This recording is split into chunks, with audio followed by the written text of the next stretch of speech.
When it comes to the game of football, teamwork is critical for success. When it comes to customer service and business, that team approach is just as critical. That's why we're such believers in our friends at Exterior Home Solutions. We have seen firsthand how Exterior Home Solutions has supported our community and treats their customers just like family. So when it comes to roofing, siding, or maybe a complete overhaul, please make Exterior Home Solutions your first and only call.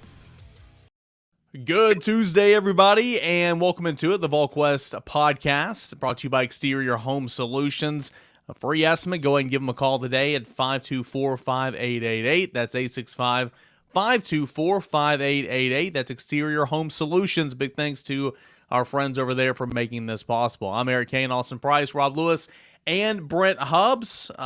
Busy time on Rocky Top right now. It's kind of crossover season. Basketball now heading into postseason play. Baseball's happening right now. Spring football is gearing up to get going here in the next couple weeks.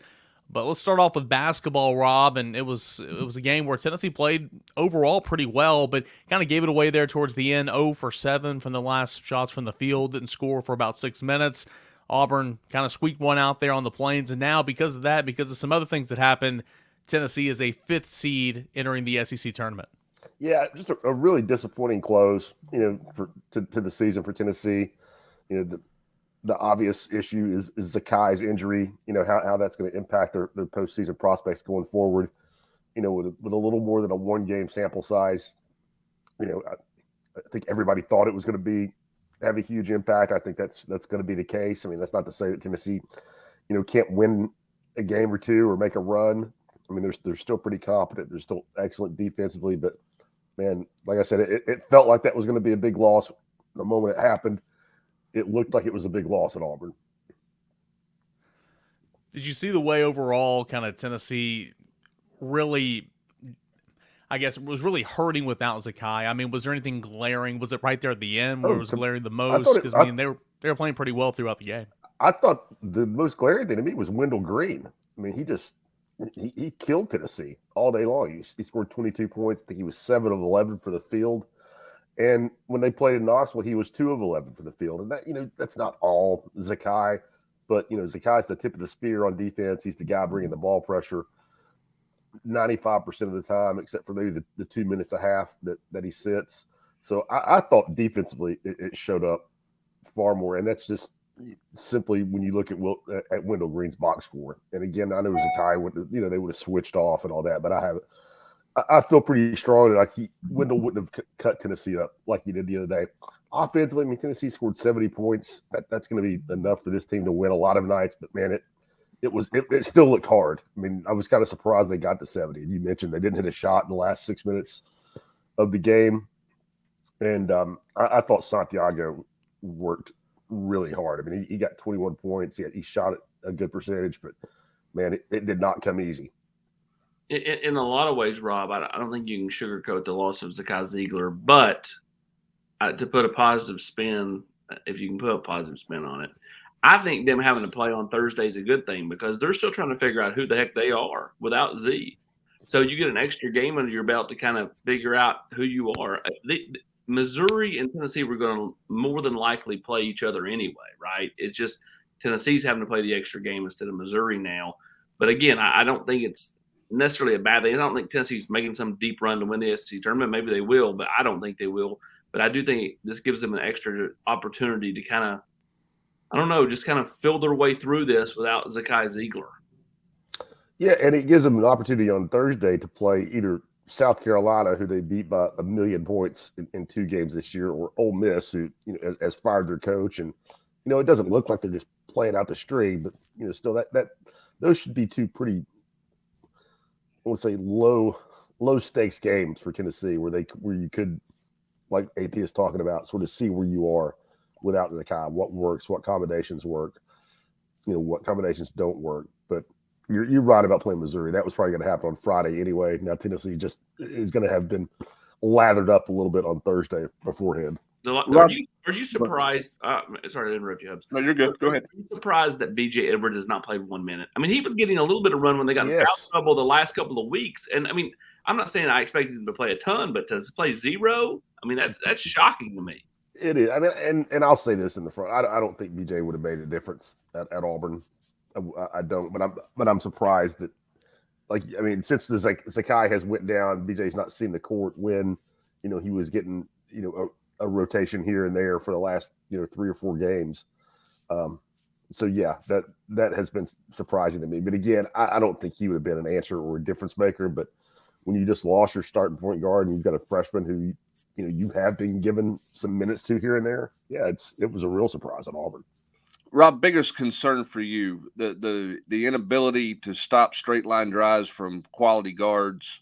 And I know it's one sample size in Wendell Green, but that concern or the fact that you have no idea what you're going to get offensively from your post players, night in and night out. And it's been that way all season long. As the calendar turns to tournament play, which one of those is your bigger concern? For me, it's the bigs. For me, I mean, Tennessee, even as great as Zakai is on defense, and he is great. I mean, the way he moves, the way he gets into people, I think Tennessee can still be a good defensive team. Not as good. I mean, they're not going to be as good. I mean, this guy's a defensive player of the year candidate nationally, so they're not going to be as good. But yeah, I mean, the post guys, Hubbard, on Saturday, I couldn't believe how ineffective they were, and we've seen some of that, but it's, I mean, they were so good against Arkansas just the last game out, and it's not like Auburn.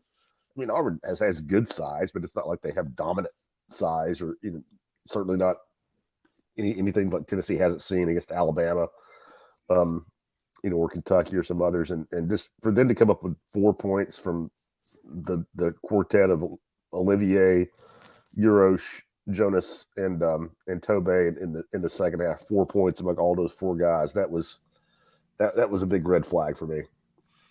South Carolina or Ole Miss, the last time the Vols played Ole Miss, the same day that Eric was taking us to a place where we ate with cats and dogs. Johnny Boston's. What a place. I mean, how does Rick Barnes handle the bigs, Rob? Is it just you put 2 out there, you see how those guys do the first rotation, you play the next 2, and then whoever's showing a pulse stays in the game? Is that kind of where they are with their bigs right now? I mean, I think pretty much, to me, it's always about defense. I mean, he cares about the offense, but I mean, Olivier played 6, might have been 8 minutes in the second half at Auburn the other day, and Rick said point blank after the game that was about defense. It was about defensive breakdowns. So I think that's where it all starts for him. Offense. I'm not saying he doesn't care about it, but that's not what he's. I think mainly basing his, who gets what amount of playing time out there in the post. So that should mean more minutes for Awanka, because he's.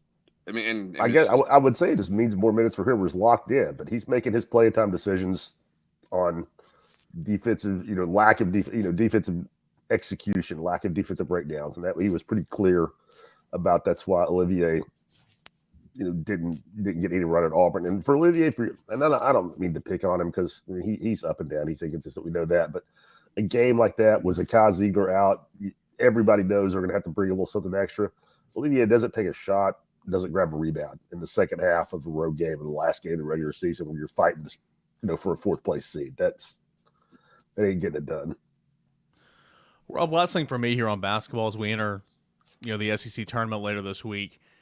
I mean, maybe this is a simple, easy question to answer because Zakai Ziegler's out, but I mean, has anything changed like long term for you in terms of this team? I mean, this team is still capable of playing good enough defense and winning some games that's we probably count them out for right now, but also playing down to the level of the competition, not in and not out. Entering tournament play, has anything big changed for you in terms of what you would be surprised seeing on a given night from Tennessee?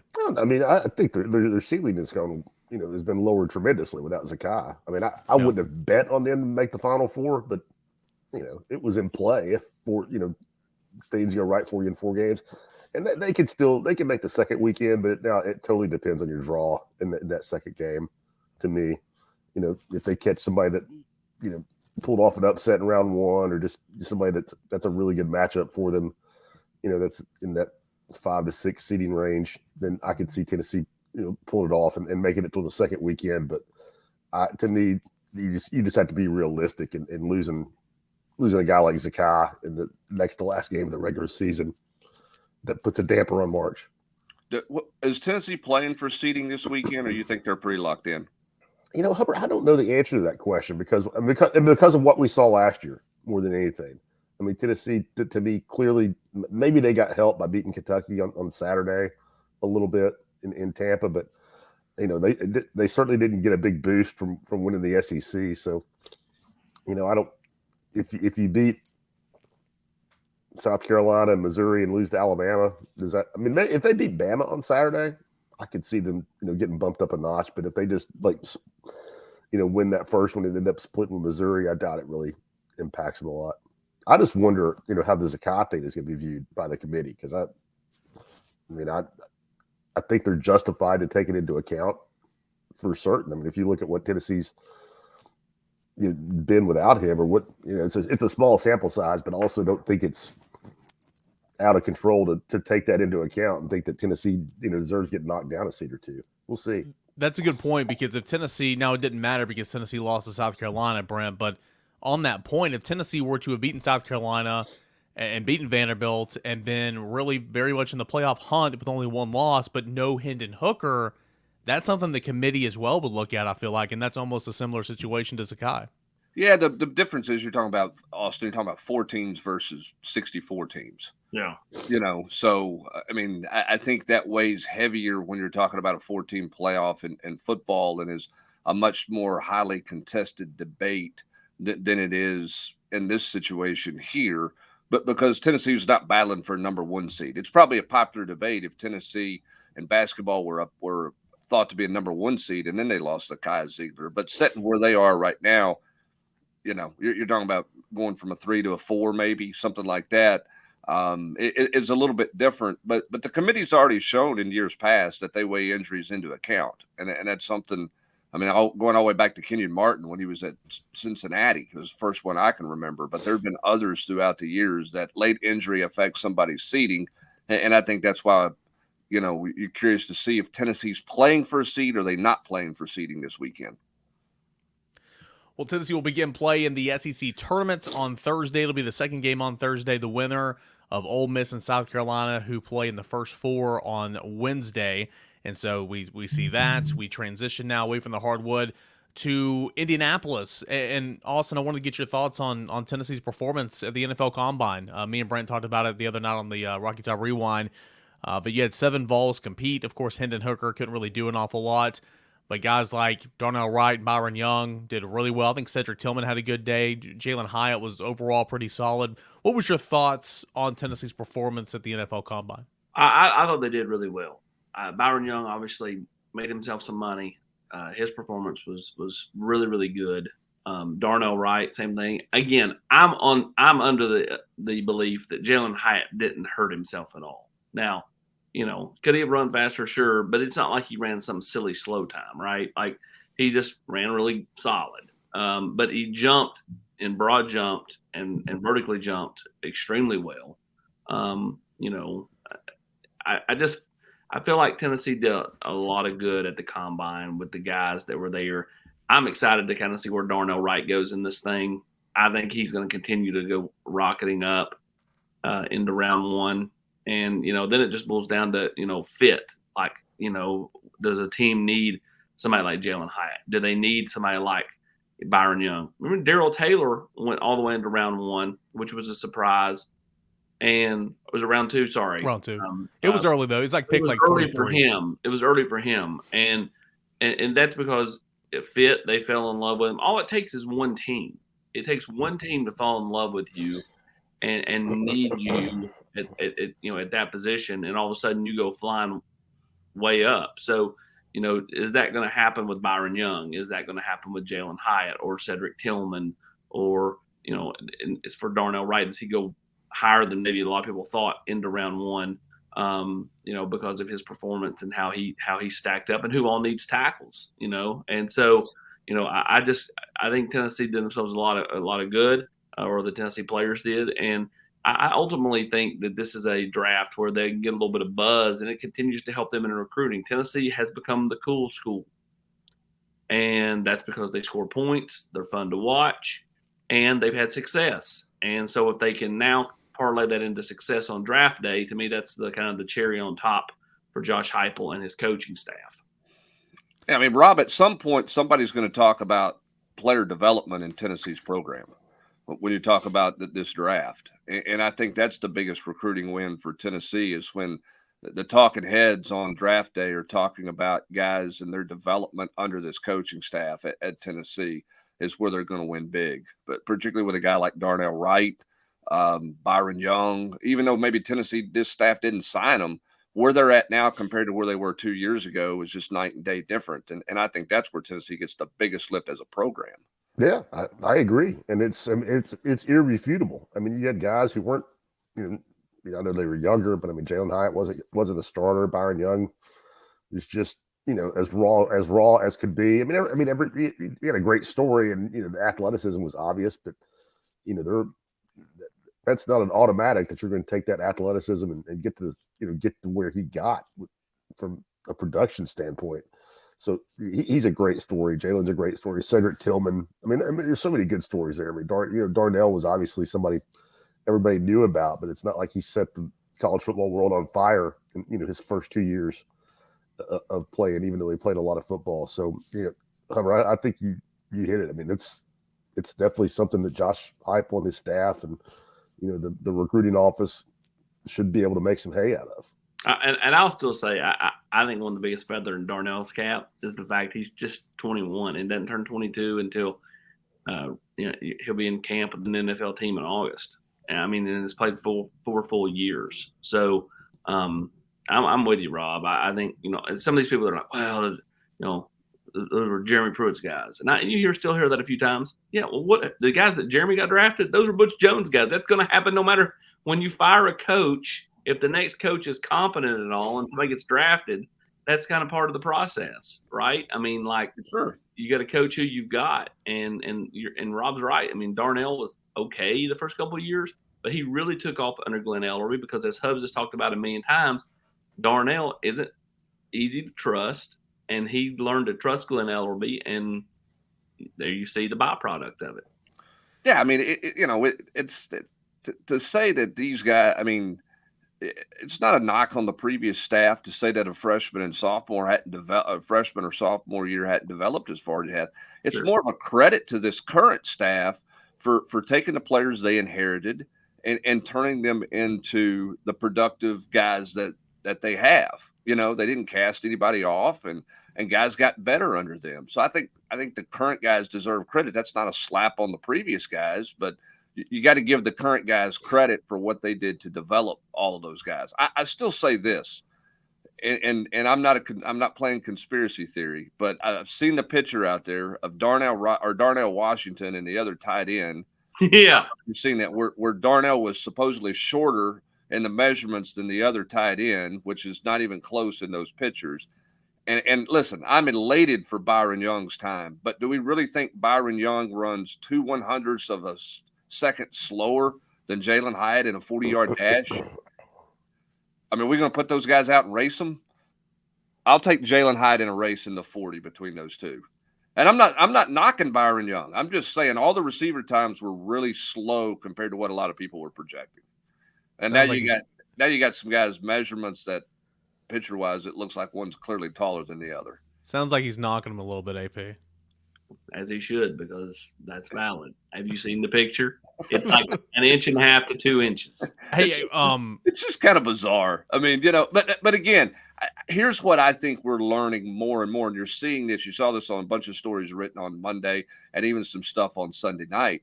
You're seeing people talk less and less about numbers and more about skill set and more about what they can do.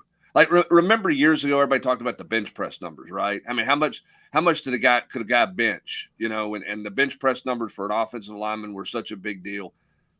No, they don't even show the bench press stuff. Darnell didn't bench. Yeah, I mean, no, because there's no value in it, right? And the 40 times I think are losing a little bit of its value because it's more about what guys can do skill wise, not just the physical ability to run fast or jump fast. Well, I mean, look at Wanye. He popped a hamstring. Yeah. And as pointed out on Twitter by an old offensive lineman, that might happen in a football game where you're asked to do what he was asked to do right there once in a blue moon. Yeah. Hendon Hooker had a 10.5-inch hand size, so no Kenny Pickett situation there, in case you're wondering. Jeremy Banks, is he going to get drafted, Austin? He had a really good showing. He was second in the vertical jump in terms of linebackers, third in the broad jump in terms of linebackers, third in the 20-yard shuttle. He ran a 4.5 40 after stumbling, running a 4.7 in his first attempt. He played in the Shrine Bowl. We know the type of player he is. We know his shortcomings, but we know what he does well. Is he going to get drafted, or is he? I mean, he's going to be in a camp no matter what, but is he going to get drafted? I say yes. Now, all that's predicated on the behind-the-scenes stuff with him. On the field production is fine. The way he performed is fine. It's, any kind of question marks or character concerns that they have. Are they going to dock him for some stuff? And, again, I don't think it was his best moment going up there and saying, I don't see no reason why I shouldn't have been able to play the South Carolina game. Man, sometimes you just got to say, I'm sorry, I messed up, even if you don't feel like you did it in your mind. Sometimes if I'm in an argument with my wife, sometimes it behooves me to just say, that's on me, and move on. Continuing to, go down the other road just doesn't do anybody any good. So I guess for my liking, I think NFL teams would probably rather have heard, I didn't do what I needed to do. I wasn't able to play, and I hated I couldn't play in that football game. Well, and not just that. I agree with you 100%. It's also what he said, Rob. It didn't make any sense what he said, right? Like, it's competition every day. I should have played. Yeah, I didn't get it. Like, I mean, I can't parse it. I don't want to try to break it down. I mean, I just think I'll fall back on what AP said. It didn't handle it the best. I mean, I don't know if it ends up costing him, but I think Tennessee fans would have appreciated seeing it handled a little bit differently. Well, he looked so unprepared to answer that question, which again is horrible because you knew that question was coming at the NFL Combine. So I'm not trying to say he wasn't prepared, but it looked like he was not prepared to answer that question. So he looked really silly trying to answer it. Therefore, it just kind of came out whatever that was. See, the kids here, when they go through pro day, they don't have to talk. It's their option. A lot of them do, right? I'm interested to see if he talks here, because it wouldn't surprise me at all if he just declines. Yep. And I think he needs to. I think he needs to talk for sure. We are talking football. We're talking NFL Combine right now, but the month is March. Here, there's a lot of madness happening in this month, and that's why you need to check out MyBookie. Make your March Madness a moneymaker with MyBookie. Getting started is so easy. All you need to do is visit MyBookie online and use the promo code Volquest to receive a deposit bonus up to $1,000. Grab your extra funds now, and for a limited time, claim a free entry into the $150,000 MyBookie Madness Bracket contest for a chance to win big money. If you're the type of guy who likes to fill out multiple brackets to get an advantage, you can do that too. The price of an entry is less than an Uber, all for a shot at life-changing money, and that happens right now at MyBookie. With so many brands to choose from, you need a platform that makes it simple to bet and win like MyBookie. Bet anything, anytime, anywhere with MyBookie. Guys, it was Friday night. Ross Dellinger of Sports Illustrated just tweeted a screenshot of his notepad. It had teams from the SEC and their 3 teams. He had the cheers emoji. So that's what he thinks his latest rendition of is what it's going to look like for the permanent opponents when the conference expands and all that. For Tennessee, it was Alabama, it was Vanderbilt, and it was South Carolina. I think we all can agree that if it turns out to be what it is, that's a win for Tennessee.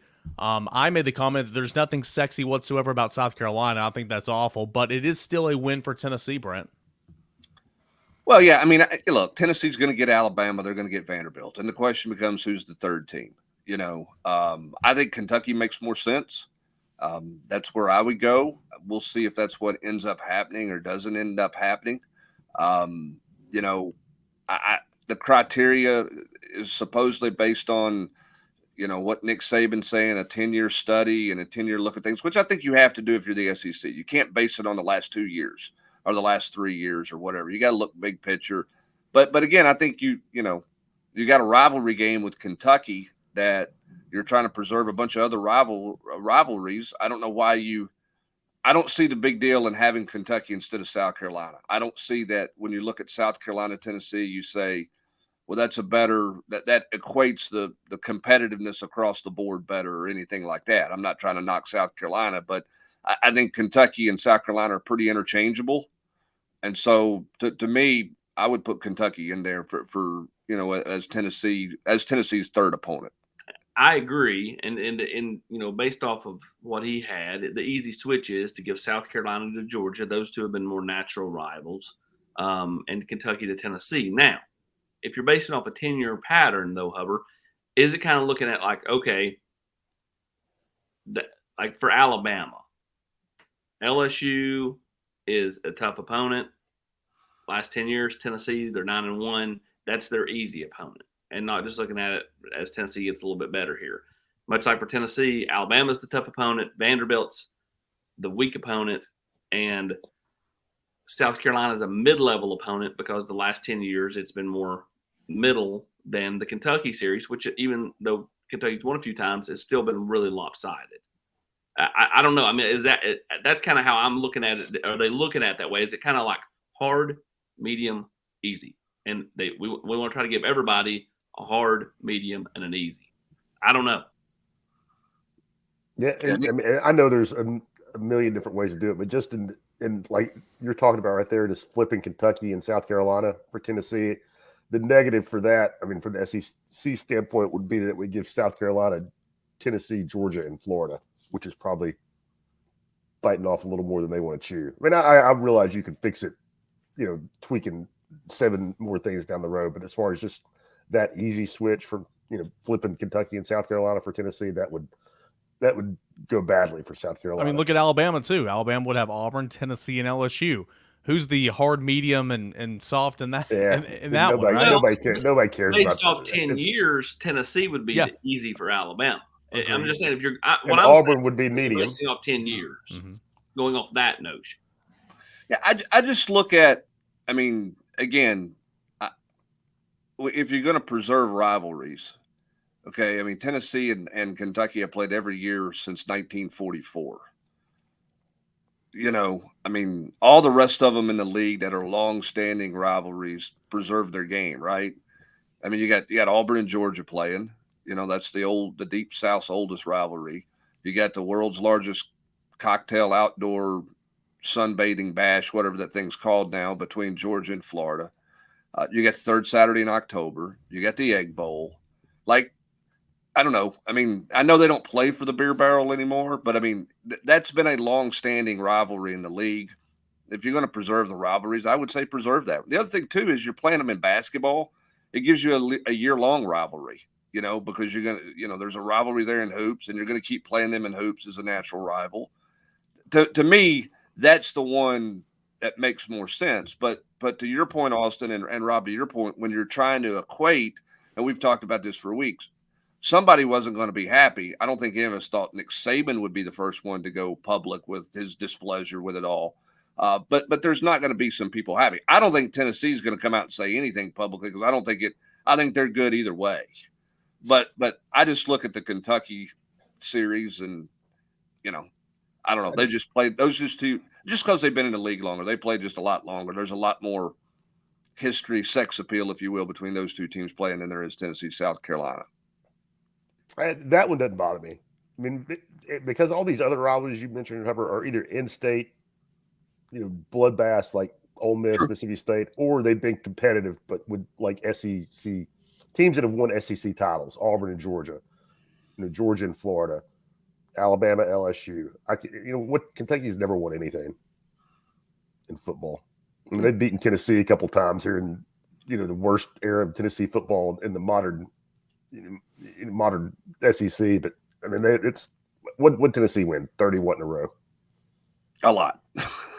You're right. Didn't lose at home since 1984 prior to 2020. I mean, you're exactly right, Rob. I mean, and again, they did.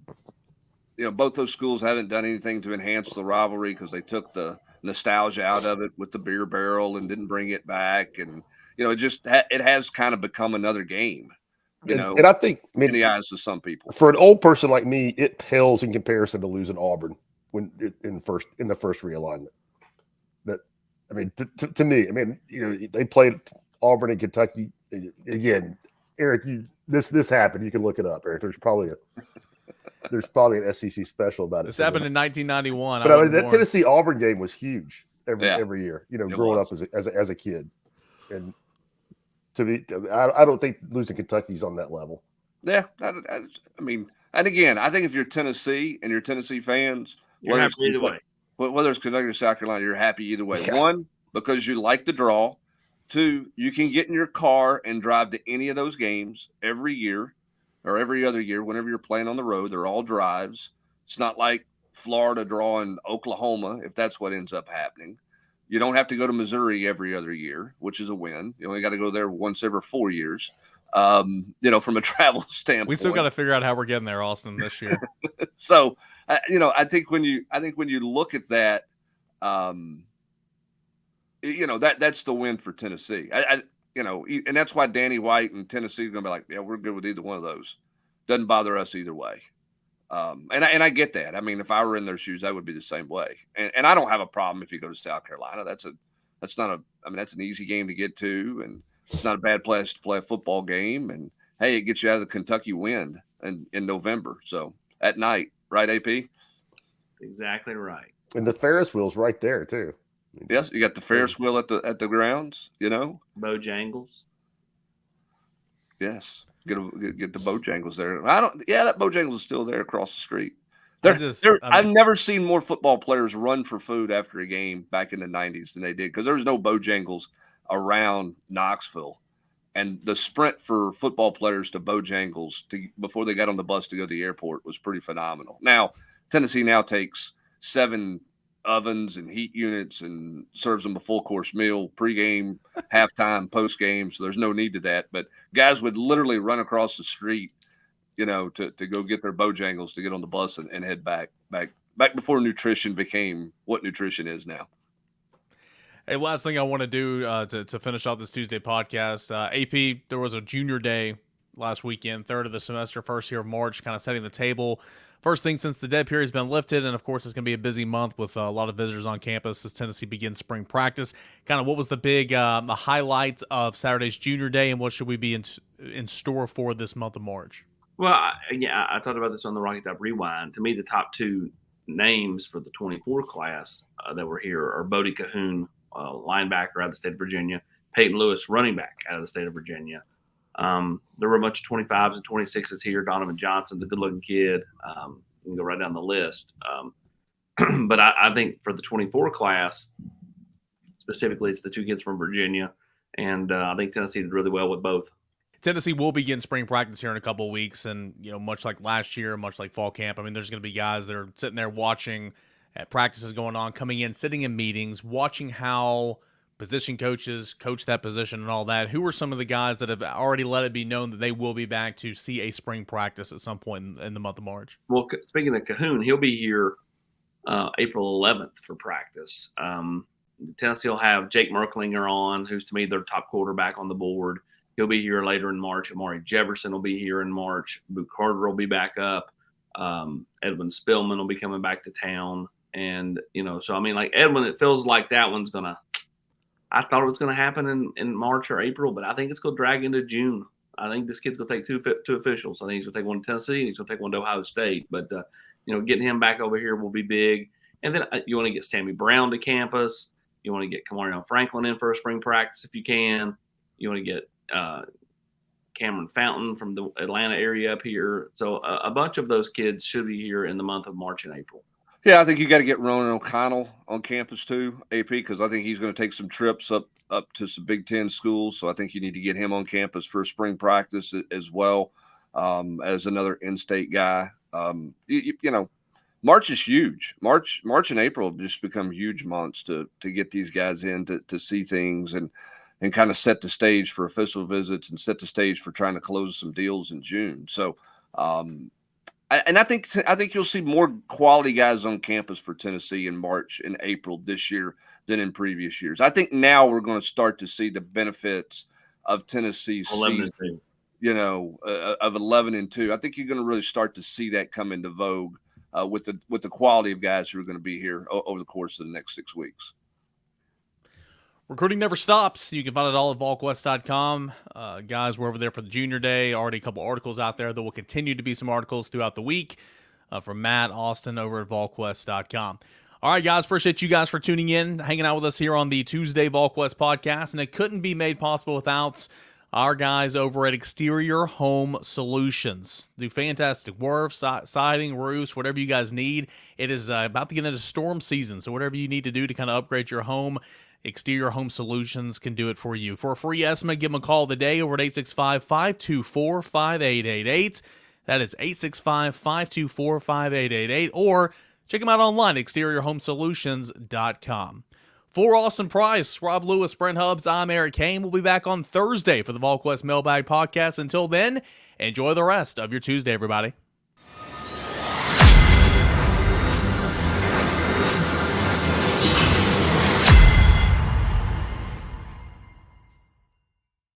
Hi, I'm Anderson County head football coach Davey Gill, and I want to tell you about my friends at Exterior Home Solutions, East Tennessee's first choice in roofing. They've been servicing East Tennessee for over 20 years, achieving a 4.9 rating on Google reviews, and are listed as a platinum contractor by Owens Corning. Financing is available. I invite you to learn more about my friends at Exterior Home Solutions on their website, exteriorhomesolutions.com, or give them a call at 865-524-5888.